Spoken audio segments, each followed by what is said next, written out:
Hey everyone, this is James here from TDB, bringing you another Inbetweenisode. Today, the Big Blue Pot is back. I'm only filming one of these episodes in this batch, so those of you not familiar, basically using a Big Blue Pot to brew these teas very casually, just about every weekday morning for my wife and I, and then throughout the day, I will drink some of that just as I see fit. Usually these days, I'm doing about 10 grams. I have up the ratio a little bit in about 175, 185 milliliters.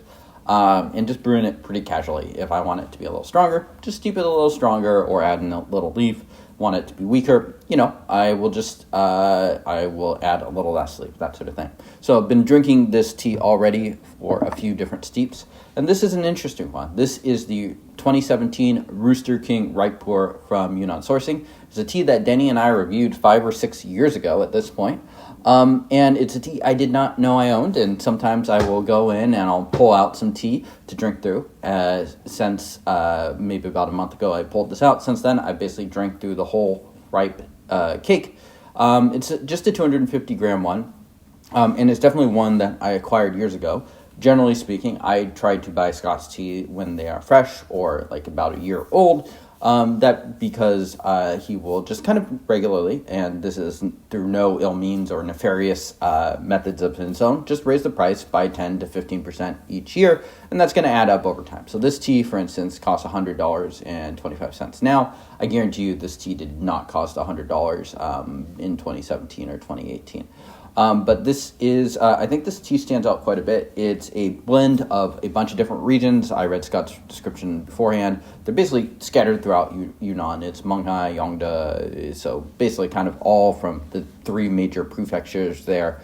And it's a nice blend. I got to say, I do like it quite a bit. So 2017. We already recorded an episode on this, so I'm actually going to record this, drink this tea, and then I'm going to watch that episode and see if I have any additional thoughts, just kind of from our episode that we recorded a while ago. Cheers.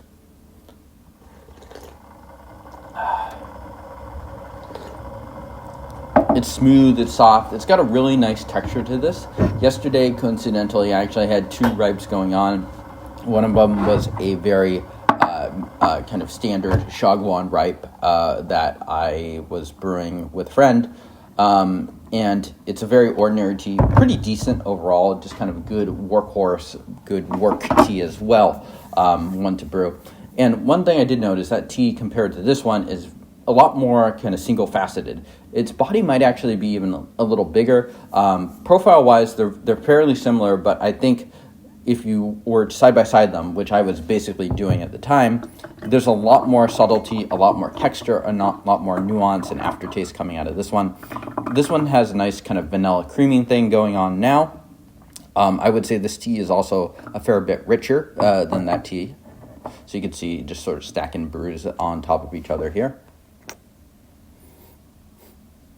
Pretty basic ripe aroma. I feel like I've smelled that ripe aroma from 50 different of Scots teas at this point. And yeah, ripe for me is something that I drink all the damn time, but it's not necessarily like tea I need to like overly focus on. I do like to drink nice ripe, but it's not something that it's for me at least kind of a workhorse tea.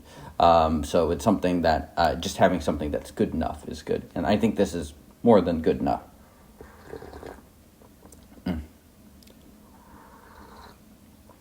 Yeah, so really nice, vanilla, creamy. Bring this nice dark color here.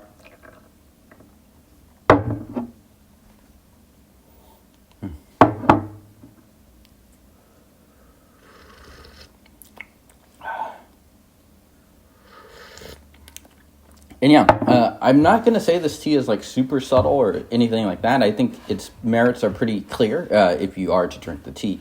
That being said, I think this is a very solid tea. I think I would say this is very much above average. I apologize. My memory card ran out of steam halfway through that, so I had to export a couple videos and then get back to this. So anyways, I was saying this is well above average. I would agree with that. I gave this a 6.6 rating. And since then, I have now watched the previous video that we recorded October 17, 2017, episode number 232. So we'd been already at it for a while, but at this point, it's been another 7 years, so quite some time has passed. And it's interesting watching that video because in some ways the tasting notes definitely do line up with kind of my experience with this tea, in other ways a little bit less so. So the tea was already brewing fairly dark. I would say it's probably a tone darker here, just more consistently. Sometimes it would drop a little bit more to a redder brew in that video. I would say this is consistently a little bit darker. I did mention the price too at the time. It was $25. So this tea has definitely risen a fair amount in price. So another recommendation to just kind of buy Scots teas while they're a little bit younger. That being said, I think this tea has definitely improved quite a bit. One thing that we consistently were talking about in that video is how the tea is not very sweet.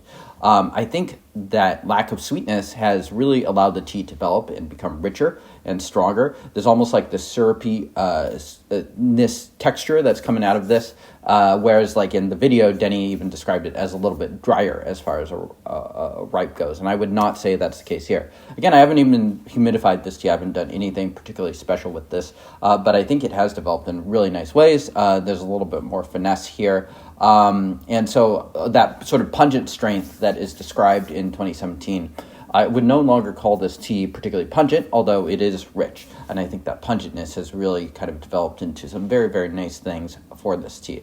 So yes, I definitely, I think this tea might be a fun one to drink if you got it in the back of your closet. It's also worth, I think, a sample, see if you like it. I think the years have certainly been kind to this tea. Don't usually talk about ripes necessarily aging, but I do think comparing my notes or what we thought about the tea back then versus now, I think this tea sounds, or at least tastes a lot better to me now than it did then. And even then, I would say it was pretty solid. So very solidly above average, 6.6 rating on this tea.